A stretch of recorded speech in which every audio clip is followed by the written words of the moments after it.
little bit of music for the intro. Aren't I lucky? So quick question for you guys. How many people in the audience, I know it's very international, how many of you are developers? Would you raise your hand? And how many of you consider yourself publishers? Okay, so this is good. So this presentation, Navigating the App Ecosystem in a Hyper-Connected World. So for those of you that may not know App Annie, just a quick level set. So 5-year-old company, started in Beijing. We now have offices in 12 countries, more than 400 employees. But the reason I'm here is App Annie arguably has the richest data set around the mobile app ecosystem. So when you're looking across 150 plus iOS geographies and more than 60 Google Play geographies, and as well as other platforms and so forth, there's a richness in this data. And while many of you, it surprised me that only a few folks raised their hand to consider themselves publishers. But if you think about the world today, it's not just game developers or media and entertainment companies that are publishers. It's virtually any brand, any company that interacts with customers, especially if that customer is a consumer. So if you're CPG, if you're a retailer, you're a retail bank, you're a food and beverage company, all of these companies are increasingly participating in the app economy because it is a way to either monetize that relationship, engage with your customers, and really ultimately be more relevant and competitive in the marketplace. So when we talk about big data, I think there's this natural tendency to, there's volume, variety, and velocity, right? So if you put this in the context of the mobile app ecosystem, from the context of volume, you're talking about what? 2.6 billion or so smartphones from an install base perspective, another several hundred million from the standpoint of tablets installed, talking about, from the standpoint of the next generation of devices with wearables, will they cross that 100 million mark this year in shipments alone? Connected TVs, over 100 million a year shipments and so forth. And you have this incredible opportunity for a whole next wave of devices that will really see new innovation, new engagement, new monetization because of apps. And so you've got that volume factor, and you've got variety, right? Because there's different geographies, there's different cohorts and demographics that are engaging with these, different ways to ultimately think about not categories of applications, subcategories of applications. So there's an incredible richness in terms of thinking about app development, monetization, engagement, user acquisition, and so forth. And then that last piece in terms of velocity, how many times a day do you grab for your phone and light up that screen? That alone is an indication of the kind of velocity in terms of billions of people on a daily basis that are engaging with these devices. And so I'm going to just level set initially with talking about, from a mobile app store perspective, giving a sense for the state of the world, if you will, at a very high level. But then from there, use that as a jumping off point to talk about consumer IoT, as that's a key theme for GMIC Silicon Valley this year. And as we look to some of these consumer IoT segments, so things like wearables, home control, home automation, home security, and connected entertainment, these are areas where the app ecosystem is nascent for the most part, right? So what learnings can we take from the more built-out, several-year-old mobile app economy and use that to think about how we evaluate opportunity, competitive dynamics, and overall sizing and so forth around some of these emerging platforms? So that level set in terms of global app store downloads. So on the left, you've got downloads. On the right, you've got revenue across the two major platforms. And again, this is really based on mobile, which means phone and tablet. And so from an index perspective, what you see is for every one download on iOS, you've got basically 1.85 on Google Play. On the revenue front, it's obviously a very different story. I think anybody who is relatively familiar with the app space knows about very strong monetization on a per-user basis and in aggregate in terms of the Apple Store, right? And so, again, here you're looking at for every dollar of revenue on iOS, you're looking at about 65 to 75. In this case of that quarter, you're looking at about 70 cents of revenue. And just to put that in perspective, you just look at the phone space alone, right? You're looking at roughly 80% of that install base being driven by Android, right? So just putting some context around that. So from a developer perspective, when you think about, well, what's the whole purpose when we think about launching apps? And so, surprise, surprise, monetization, right? So today, if you look at how apps are monetized through the store, it's really about IAP. You heard the Smule spokesperson speak to this as well. There are upfront payment options. There's obviously subscription models. But really, in-app purchases are what's driving the vast majority of what that monetization is that's happening through the store today. The ad space is really interesting. So you go from maybe $30+ billion this year paid out to developers between the two major platforms from a store revenue standpoint to a very similar number in ad revenue across apps and then mobile web. And so as we look out going beyond this, again, with consumer IoT, what does this ultimately mean for different kinds of companies from a monetization standpoint? And I'll come back to this, especially as we get to the home entertainment piece later in the presentation. But I also want to call out that as we see more and more companies that don't self-identify as publishers, if you will, but that are ultimately needing to engage with their customers for conversion, for driving transactional revenue, for maybe even lowering costs in some instances, to drive them to brick and mortar and so forth, there really are critical factors that are important here, even beyond monetization from a publisher standpoint. So going through the next 2-3 slides quite quickly, I just want to sort of give some context. So as we move over now into an IoT, consumer IoT to be clear, we're not talking industrial, we're not talking B2B, but from a consumer IoT standpoint, we wanted to take a look at what data is really available in the marketplace. These aren't ecosystems that have the same build-out that we see on the phone space as an example, right? And it's not surprising given sort of how fragmented it is, and frankly, how the relative size of these markets are quite small. But to give you a sense, and what we ultimately did is we said, okay, let's take a look at, for applications that are available to be displayed and used on your phone and tablet that have corresponding hardware that they integrate with and ultimately help you monitor or engage with, what's that relative level of maturity? So this first slide is around cumulative downloads, so to-date, lifetime downloads of these classes of apps that have dedicated hardware. So every single, again, from an index standpoint, for every single download of a connected home app, so you can think of that as a home security app from ADT, for example. You've got, essentially more than 2x that on a fitness app. So think of that as a Fitbit app, right? Because there's dedicated hardware there. And then on the TV streaming as a proxy for that home entertainment, this is where, let's say, you've got, your Roku box that also has a dedicated app, and you're looking at 6x that. Now, this is from a cumulative standpoint, so multiple years. But if we look at just year to date, what you see is just the tremendous pop in fitness, right? So I think some people may think of some of these fitness bands as they've been around a while, it's somewhat mature. The reality is this is still a rich market, and it's a good indicator for where we see sort of consumer appetite for some of these new classes of devices and ultimately app categories.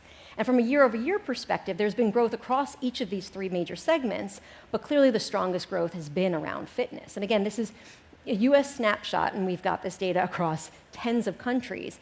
But given this audience, I thought that it would be useful to sort of do a deep dive within a specific geography to get a sense, because frankly, the level of maturity of some of these different applications and ecosystems is quite different and varied when you look at not just one country versus another, but even within some countries in terms of by demographics and so forth. So double-clicking in, so who are these companies that are seemingly doing well across some of these consumer IoT and more hardware-driven mobile apps, right? And so taking a look at some of these apps, in particular these top 5, what you see is for those of you that are using any of these applications and bands and so forth, so you got Fitbit, you've got Jawbone Up, you've got Garmin, Misfit Shine, and the Nike Plus. And so when you look at these sort of top 5 players, it's an indication that these hardware devices are driving mobile app usage, right? It's not just about these apps. These devices, in many cases, don't even have screens, right? Your phones or another device, sometimes your tablet, but typically your phone, are critical in terms of how you engage, how you get information, maybe how you get alerts, and how you get challenges, and so forth. And so from the standpoint of then taking it a step further from a fitness and wearables and so forth, I think what's also important is to then look at not just wearables from the standpoint of that one category, but to think about it in a more sort of rich, multi-category type of wearable device. And so one example, taking a look at Apple Watch, right? So this product launches in April. From an app availability standpoint, on April 22nd, we counted roughly 2,500 apps available. 2,900 apps available. And then fast forward just 5 months later, that 4x pop, and you're looking at about 12,500 apps available as of now. So think about it, in 5 months, the kind of increase we've seen, which has been much faster than what we've seen on some other, even iOS platforms like with tablet. And so what does this mean from the standpoint of looking at the categories? Because again, if we want to look at what this means for consumer IoT and wearables, it's about more than just fitness. And I think what's particularly interesting is it's not only way more diverse than we thought, but it's not even sort of the ranking people thought. So health and fitness seemed like the logical place for this device to take off and where the apps would and publishers would really sort of migrate to. And whether you look at the April data or you look to the September data, we actually saw that health and fitness was fourth. But what's more interesting is the relative, frankly, evenness across these 12,500 apps. So if you take a look at this data, for example, you see that games, utility apps, lifestyle, and then health and fitness. There's more than 20 categories of apps available for the watch. And so it gives you the sense that there really is this very broad range of application demand that we are seeing from an app standpoint and a richness that's evolving within this ecosystem. Now take consumer IoT and specifically wearables a step further, and it's not just about fitness, and it's not just about the Apple Watch, it's about moving beyond the wrist, right? We are just at ground zero in terms of where the wearable space is going to go. And so whether you're looking at eyeworn, I mean, Google Glass is one of those things that while it might have been ahead of its time for certain aspects in terms of apps and sort of usability and even price early on, certainly there were cultural constraints. That form factor will be back, and that form factor will be, I think, incredibly powerful. You imagine that notion of augmented reality. So we can leverage a lot of augmented reality experiences on things like phones, but the reality is on a device like something like a glassware device, you're now able to overlay that digital information in a much more, I think, sort of consumable way because it's obviously right there with you. VR is something that I feel like there's, again, increasing hype around. Like every time around CES and Oculus has its demos and we get really excited and there's another hype bubble now around VR. But I think within the entertainment space and so forth, there clearly is this sort of interested segment of the population that wants to be able to take advantage of a much more immersive experience through that kind of a form factor. But we're going to continue to see the wearable form factors evolve, but this also means more opportunity for publishers, for developers, for ultimately brands and others to engage with customers and to serve them in new and complementary ways to where they've maybe been before, whether it was on the phone or some other device. Home automation is the second one I'm going to touch on. So home control, home automation, home security. So this is a market that for probably 15 years I've kept a pulse on. And it's been a market that for 15 years, it's been a market in the making. It's still a market in the making. It's going to take essentially, decade plus in terms of building out the infrastructure to ultimately allow for the number of sensors that would allow us to really take advantage of home control and home automation. Today, if you think about installing things that are around home security, you're talking about sensors on doors, windows, potentially things like video recording devices and so forth. And so there's real barriers here in terms of the cost to set up and the hardware. There's long-term subscription costs. And so this is something that's going to take quite a bit of time to really pan out. But when you think about a whole new set of companies that are able to serve and not just deliver on hardware for these types of experiences, but also those apps and services that are subscription-based most often, it's another layer to really adding to that IoT and application ecosystem. So again, coming back to this notion of those applications today that we see on mobile that have dedicated hardware, and just giving a sense of some of these brands. So security sort of topping the list there. ADT was dominant in the analog world, and they're doing really well in terms of the digital world. Nest obviously was born in this sort of digital world, right, and has done quite well. Not surprisingly, it from a download perspective, it's going to show up as a top. And then you sort of move beyond that. You've got Comcast Xfinity and Vivint, and so just to give you a sense of this range of sort of security, basic home automation, some lighting capability, and then obviously a couple of fixtures, if you will, on the Nest side. But the one I want to spend some time on before we wrap up and start taking some questions about how different data can inform the kinds of customers you go after, the kinds of products you develop, the kind of apps you want to think about launching and monetizing, is the connected entertainment experience at home, right? So coming out of the Apple event on the 9th of September, the future of TV is apps.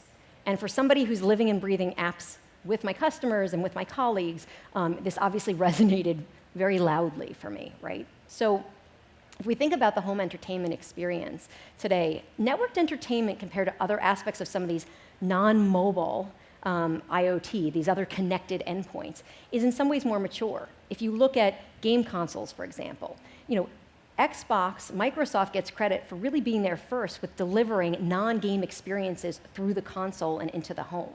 They really were there front and center. They delivered HD before. Over-the-top service providers delivered HD as an example. So the console has been a critical platform for sort of delivering other content, albeit in a very sort of highly managed and a small number of applications by comparison to where mobile is today.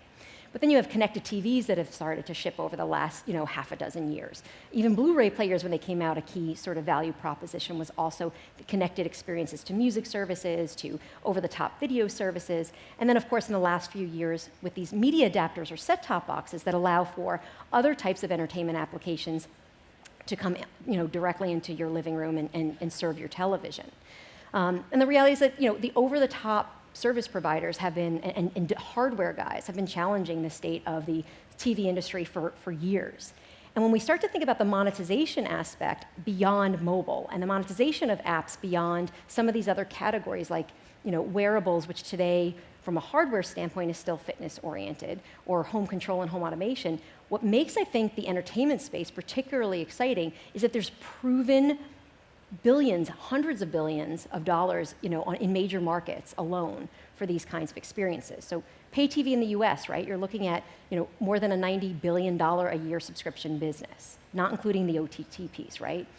Advertising on that same big screen, 100 billion plus in the US. So, on a global basis, you're talking about things that are in those, approaching trillions of dollars from a total ad spend and subscription revenue. So these are big dollars that are going to be up for grabs, and there will be competitive factors, but it means when I saw that event, that Apple event, that notion that apps are the future of TV, to me what it said is developers, publishers now have this whole new screen to monetize, to bring relevant value and content and experiences to the big screen.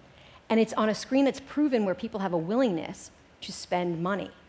So moving away from IAP, which today in the mobile world, drives more than 90% of in-store transactional revenue, and now being able to really seriously start to drive things like subscription revenue and other types of monetization, advertising, where now all of a sudden it doesn't have to be on the big screen. You've got that second device that's in many instances guiding your experience while you're in front of the big screen that can augment, for example, your engagement and or your advertising. So I think that big screen really brings a whole new level of opportunity to publishers, and you start to think about who are the segments that you're targeting. Again, if that mobile phone is in front of that TV screen, there's an enormous amount of opportunity by understanding cohort analysis of the kinds of apps they're using, which can lead you to understand the demographics that you're serving, and then ultimately deliver more optimized, personalized experience and or advertisement. So there's going to be a really rich opportunity here to leverage multiple data assets to better understand and serve your customers. And so to take a quick look at sort of, who's done really well in this space from a downloads perspective, and no surprise, you see Chrome and you see Roku, but the other three are actually pay TV service providers and their mobile apps, because they ultimately understand they've got to do, bring that content to additional screens as a way to augment. And not surprisingly, a company like DirecTV is going to be up there, right? Because they're the number 2 SP in the US from a TV service provider standpoint, right?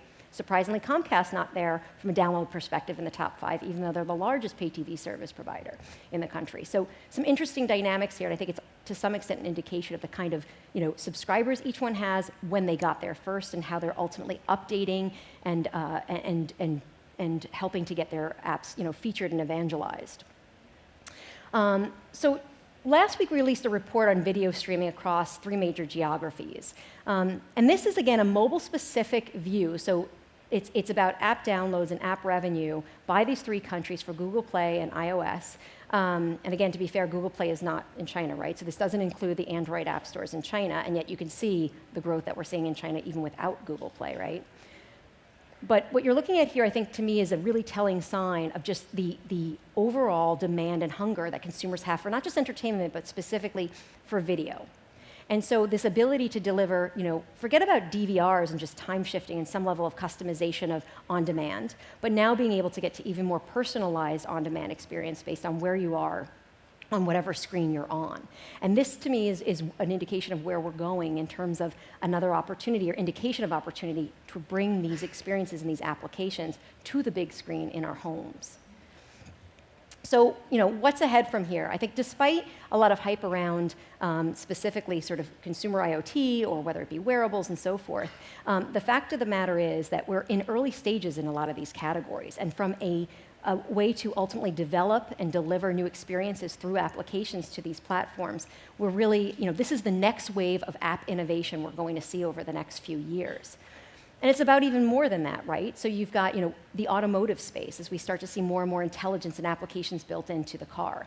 As we think about robotics in certain markets where we're seeing robotics as not just something for, commercial and industrial use, but even to help aid in consumer use and so forth. And when we think about sort of the IoT and the impact on app development, I think what's also important to keep in mind is depending upon the kind of screen we can work with. Again, glassware is different. You can, and certainly VR, you can have this incredibly immersive large screen experience that sort of eliminates the need for, at that time, leveraging a phone to engage. Similarly with the television, I think obviously it's a big screen, but in that instance, there's ways to really complement it with a second screen, such as the phone. And so, and some of these other wearables are going to be much more limited. And so that phone really continuing to serve as that mobile hub in terms of how we engage with content, with brands, with media, and ultimately with the apps in our lives.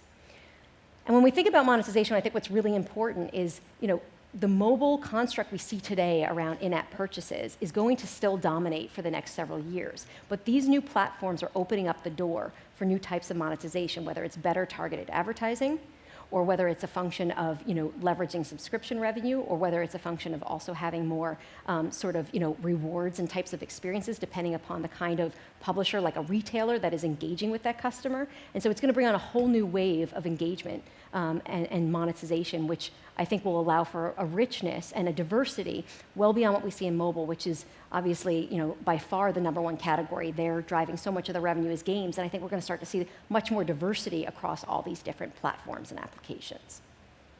And so with that, I'm happy to take some questions from you all and talk about the role of apps and how to think about different data to inform the strategy, whether it's user acquisition, whether it's a function of targeting different geographies, whether it's thinking about different categories, competitive dynamics, and so forth. Long 3 days? Yes?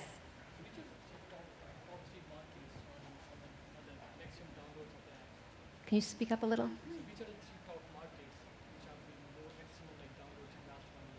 The 3 largest markets for downloads?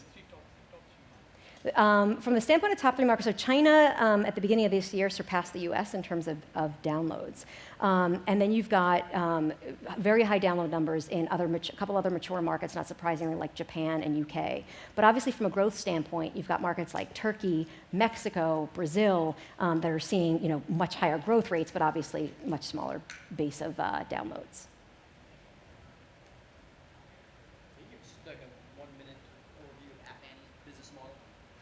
The question was 1 minute overview of App Annie. I swear I don't know this guy, of App Annie's business model. So App Annie has sort of 2 classes of products, 2 groups of products. We have free products. So we actually serve hundreds of thousands of developers through our free products, where you have access to store stats data, so some sort of baseline, multi-country, multi-category stats data, as well as our analytics product, and there's also an ASO tool that's available for free. So the analytics tool, the idea is that you can ultimately, connect to it instead of creating your own dashboard for your apps. You can use this and then ultimately monitor sort of the health of your apps and some of the competitive dynamics. So there's a whole group of free products we serve customers and users on.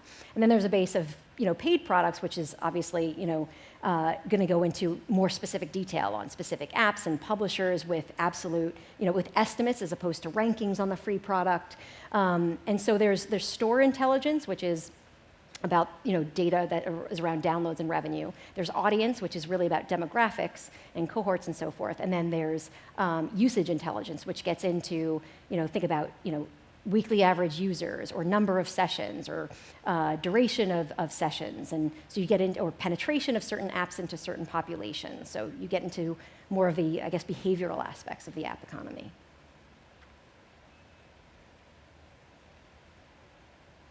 Well, contact information was there. So feel free if there's a follow-up item, and otherwise, thank you very much.